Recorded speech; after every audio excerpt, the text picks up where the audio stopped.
Սոնայի վճռականությունն այլևս սահմաններ չունի։ Նա հասկանում է, որ այս ստի ու կեղծիքի մթնոլորտում միակ փրկությունը ճշմարտությունն է, և նա հստակ պլան է մշակել Հայկին վերջապես ամեն ինչ պատմելու համար։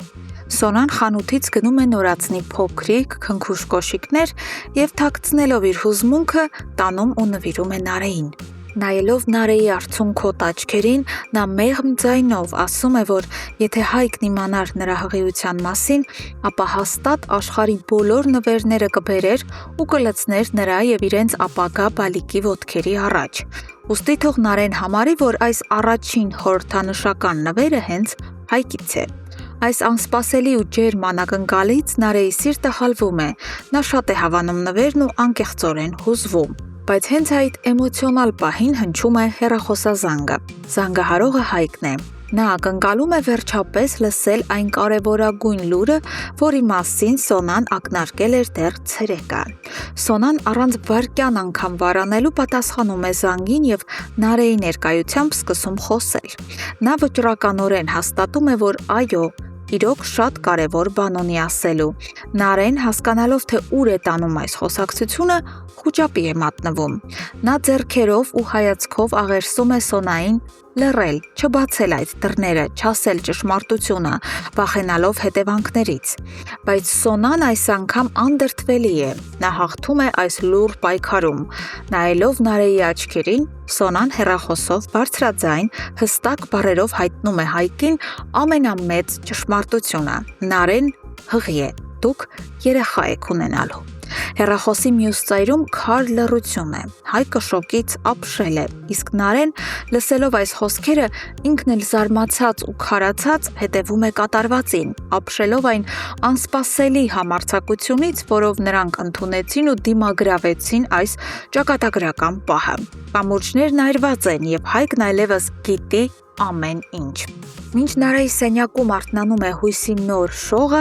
Ադամյանների տան մեկ այլ անկյունում իսկական մղձավանջ է սկսվում։ Գիշերվա խավարի մեջ Անիկը դանդաղ բացում է իրենց ննջասենյակի դուռն ու քարանում սարսափից։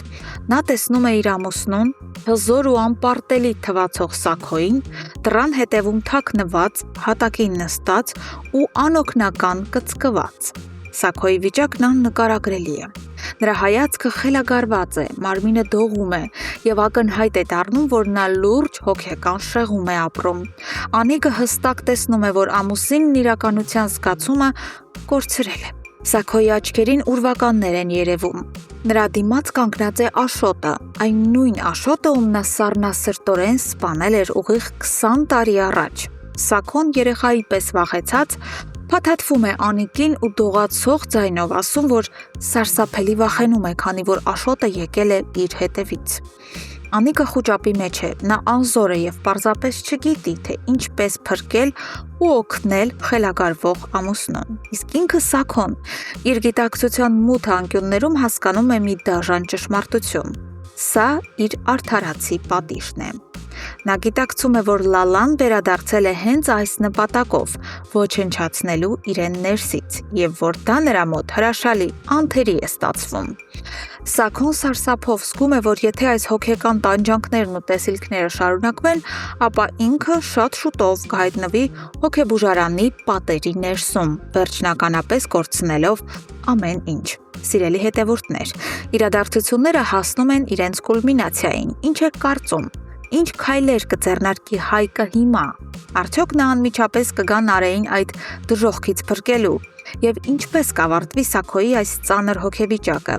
Արդյոք խելագարությունը վերջնականապես կկլանի նրան։ Անպայման գրեք ձեր կանխատեսումները մեկնաբանություններում։ Մենք սիրով կկարդանք ձեր բոլոր վերլուծությունները։